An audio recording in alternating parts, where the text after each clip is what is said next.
ah oui, vous avez écrit dans la Bible, tout, il faut mettre, donc ça, il parle du bénitier. Dans l'église catholique, le bénitier a commencé vers le 9e siècle. C'est vers le 9e siècle qu'ils ont statué faire un bénitier à l'entrée de l'église. C'est faire retrouver sa signification première, c'est-à-dire sa signification, c'est le baptême.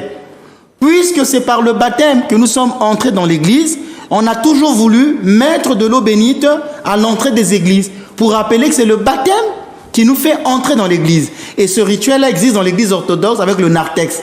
C'est au narthex qu'on retrouvait la piscine du baptême.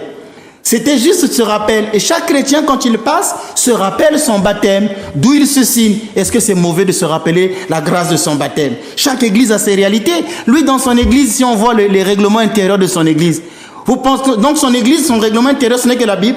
Il n'y a pas de spécialité dans son église, des choses un peu qui lui sont propres. Et pourtant, qui ne sont pas toujours dans la Bible, ce sont les statuts, les règlements intérieurs. Si l'église catholique décide cela, lui, il est qui pour aller dire à une église qui lui dépasse, qui a plus de 2000 ans? Donc, vous voyez que c'est en lien d'abord direct avec le baptême. Il faut toujours l'accompagner de prières et du signe de la croix. Car la croix est une âme que le Christ a déposée dans nos mains. Il dit, qu'on vous a dit de faire le signe de la croix. Ce n'est pas grave. Donc, il ne faut pas rechercher l'eau bénite par elle-même. Il faut toujours l'accompagner d'un signe de la croix. Sinon, ça devient un acte superstitieux.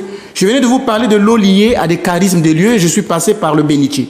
Il y a ce qu'on appelle l'eau baptismale. L'eau du baptême. Donc, le pasteur Tounassi ne baptise pas les gens. Il les baptise comment? Et l'eau dans laquelle il baptise les gens, il ne fait pas d'abord une prière pour demander à Dieu. Parce que vous savez qu'en Afrique, surtout lui, il connaît les réalités de l'Afrique. En Afrique, il y a des eaux qui sont envoûtées.